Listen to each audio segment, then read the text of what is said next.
خدا قادر مطلق باپ اور بیٹے اور روح القدس کے نام میں آپ سبوں کی سلامتی ہو۔ مسیح یسوع میں عزیز بھائیوں، بہنوں، بچوں اور بزرگوں، آج ہم خداوند کے شکر گزار ہیں، اس کے مشکور ہیں کہ آج اس نے ہمارے خاندانوں کے ساتھ موقع بخشا ہے کہ اس کے گھر میں آ کر اس کی عبادت کی جائے، اس کی حمد و ثنا کی جائے، اور ساری حمد و ثنا کے لیے، ساری پرستش کے لیے، پاک کلام کی ریڈنگز، تلاوتوں کے لیے، اور کلیسیا نے اپنی تالیوں کے وسیلہ سے، آوازوں کے وسیلہ سے جو بھی نذرانہ خدا کی حضوری میں پیش کیا ہے، ان ساری باتوں کے لیے ہم زوردار تالیاں خداوند کی حضوری میں۔ آئیے ہم آج تھوڑی دیر کے لیے خداوند کے پاک کلام میں سے ہدایت کو حاصل کریں گے۔ میری گزارش ہوگی کہ ہم سب کھڑے ہو جائیں، انجیل مقدس میں سے آج کی تلاوت کو سنیں گے۔ ہمارے لیے آج کی خوشخبری انجیل مقدس میں سے مقدس مرکز رسول کی معرفت لکھا گیا انجیلی بیان، اس کا 11واں باب اور 15ویں آیت سے ہم پڑھنا شروع کریں گے۔ انجیل مقدس میں یوں لکھا ہے، پھر وہ یروشلم میں آئے اور یسوع ہیکل میں داخل ہو کر ان کو جو ہیکل میں خرید و فروخت کر رہے تھے باہر نکالنے لگا، اور صرافوں کے تختوں اور کبوتر فروشوں کی چوکیوں کو الٹ دیا، اور اس نے کسی کو ہیکل میں سے ہو کر کوئی برتن لے جانے نہ دیا، اور اپنی تعلیم میں ان سے کہا، کیا یہ نہیں لکھا کہ میرا گھر سب قوموں کے لیے دعا کا گھر کہلائے گا؟ مگر تم نے اسے ڈاکوؤں کی کھو بنا دیا ہے۔ اور سردار کاہن اور فقیہ یہ سن کر اس کے ہلاک کرنے کا موقع ڈھونڈنے لگے، کیونکہ اس سے ڈرتے تھے، اس لیے کہ سب لوگ اس کی تعلیم سے حیران تھے۔ انجیل مقدس کے پڑھے اور سنے جانے پر اس کی خاص برکت ہو۔ خداوند کا شکر ہو۔ تشریف رکھیے۔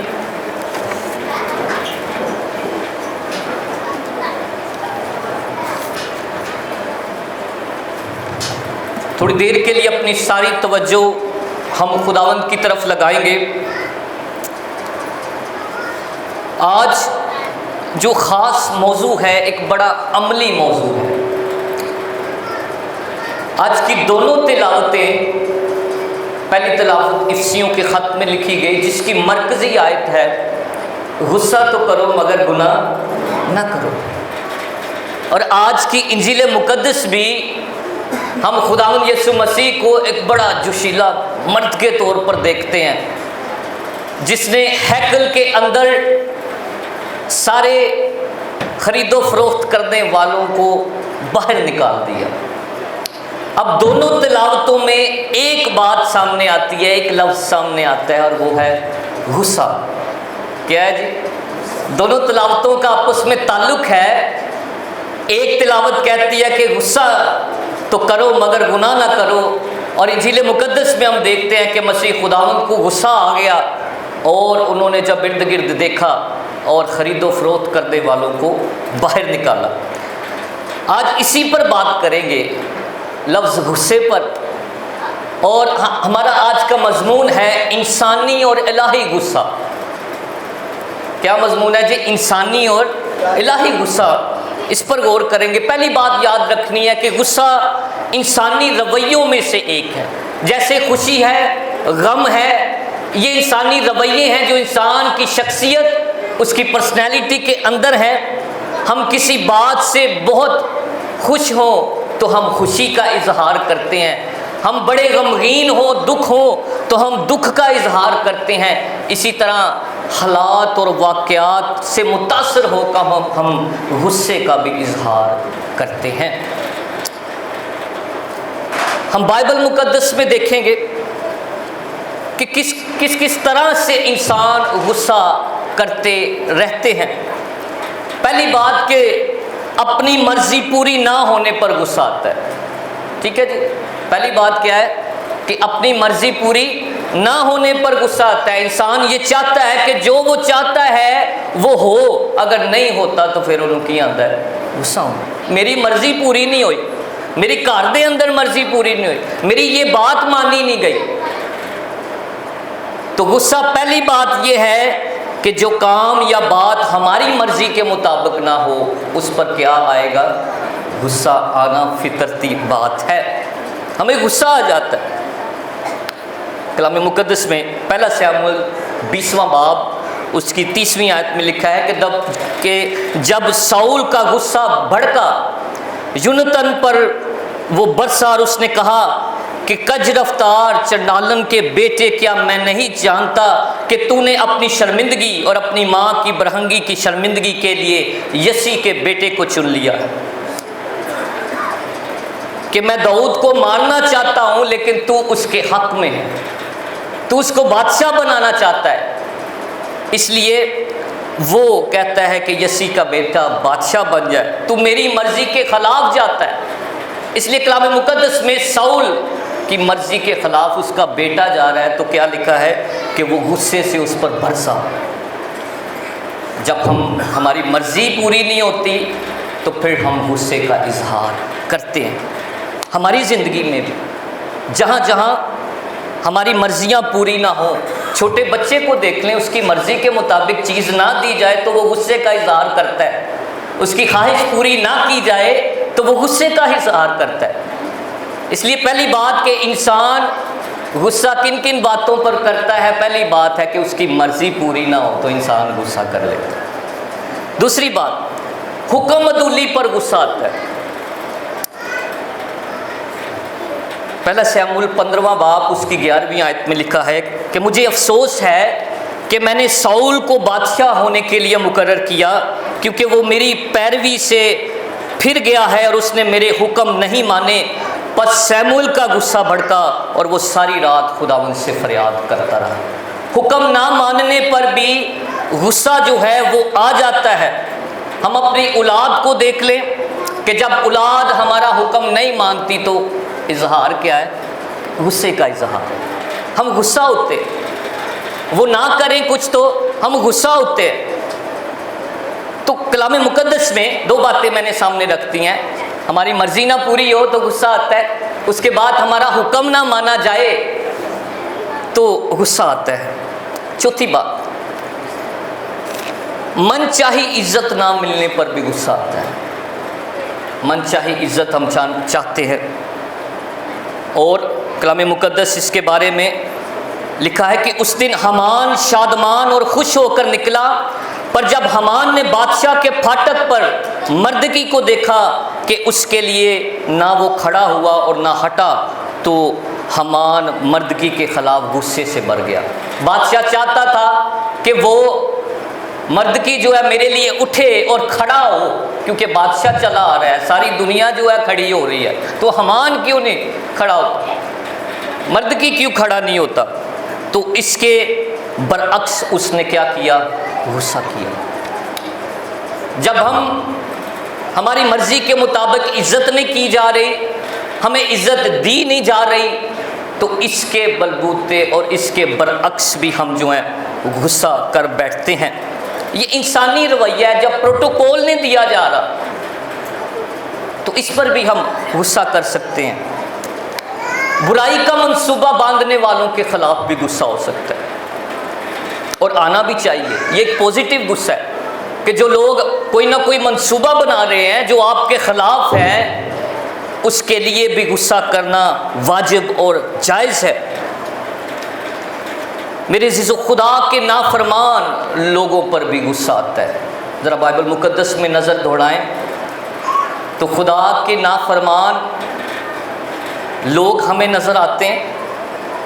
جب ہم خروج کی کتاب میں دیکھتے ہیں تو موسیٰ جب شریعت کو لے کر واپس آیا ہے تو قوم کیا کر رہی ہے جی؟ قوم کیا کر رہی ہے؟ انہوں نے بچہ بنا دیا, خدا کی نافرمانی کر لی ہے. تو موسیٰ کیا آگے رد عمل کیا ہے؟ غصے کے اندر اس نے کیا کیا؟ وہ لوہے جو ہیں وہ بچڑے پر مار. اس لیے خدا کی نافرمان لوگوں پر بھی غصہ آ سکتا ہے، اور یہ پازیٹیو غصہ ہے، یہ خدا کے لوگوں کی نشانی ہے۔ کلیسیا کے اندر، خاندان کے اندر اگر کوئی شخص خدا کی نافرمانی کر رہا ہے تو اس پر غصہ کرنا واجب ہے، ایسی باتوں پر غصہ کرنا واجب ہے۔ اس لیے خدا کی بخشش کی توہین پر بھی غصہ آتا ہے، خدا کی نعمتوں پر، اس کی بخشش کو جو مجروح کر رہے ہیں، جو لوگ کی نعمتوں کو بیچ رہے ہیں، ایسی چیزوں پر بھی غصہ کرنا واجب ہے۔ میرے عزیزو، یہ ایسی باتیں ہیں جو کہ انسانی غصے کے اندر آتی ہیں۔ اب الہی غصہ کیا ہے؟ خدا بھی غصہ کرتا ہے، بائبل مقدس میں دیکھتے ہیں خدا بھی غصہ کرتا ہے، اور اس کا مطلب ہوا کہ غصہ جو ہے کوئی بری بات نہیں ہے، یہ بری بات نہیں ہے، کیونکہ اگر خدا کے اندر ہے تو خدا کے اندر بدی نہیں ہے۔ اگر خدا بھی غصہ کرتا ہے تو یہ ایک ایسا رویہ ہے۔ خدا کن باتوں پر غصہ کرتا ہے؟ خدا بغاوت پر، شرارتوں پر، مکروہات پر، گناہ پر، یہ 4 چیزیں ہیں جن پر خدا جو ہے اپنے غصے کو دکھاتا ہے۔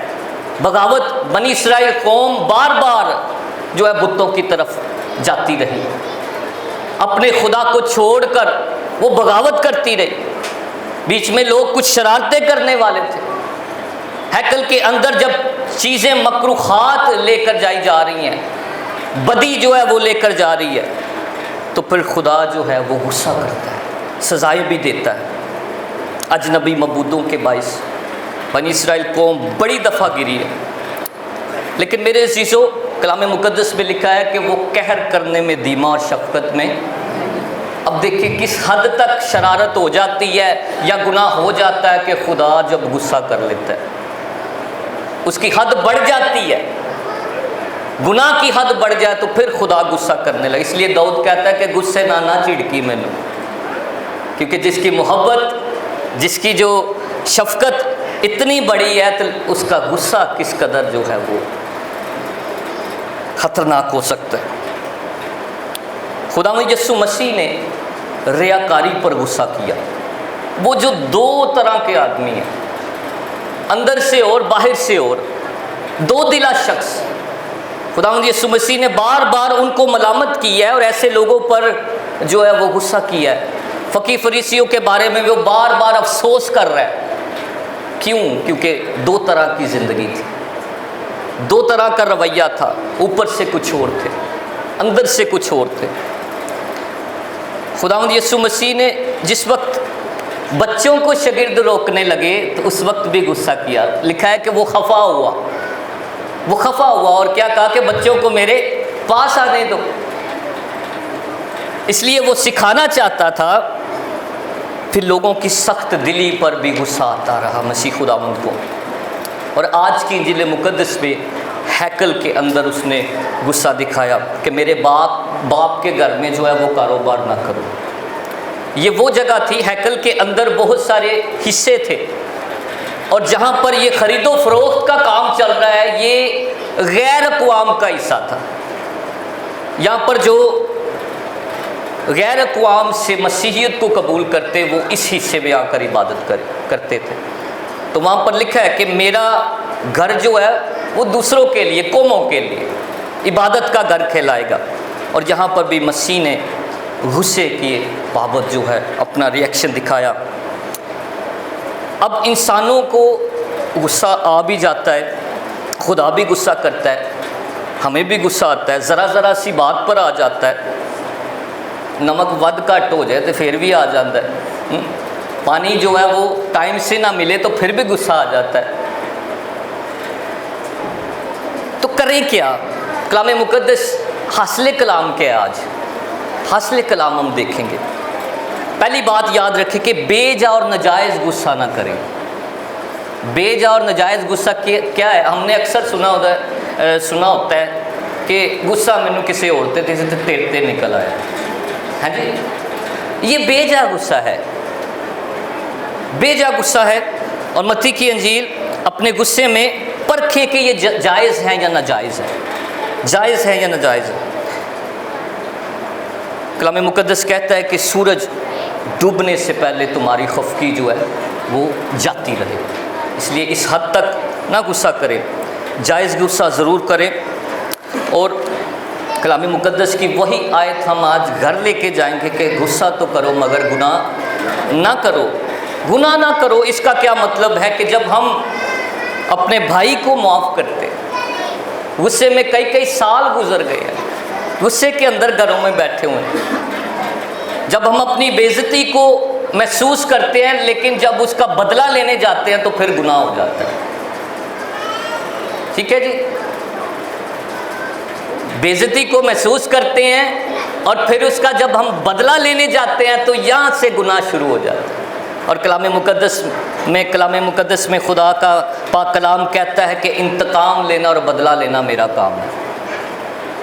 غصہ آنا فطرتی ہے، اور انتقام لینا اور بدلہ لینا کس کا کام ہے؟ خدا کا کام ہے۔ بہتر یہ ہے، ایک بڑا خوبصورت حل یہ ہے کہ معاف کر دینا سب سے بڑی بات ہے۔ معاف کر دینا سب سے بڑا عمل ہے۔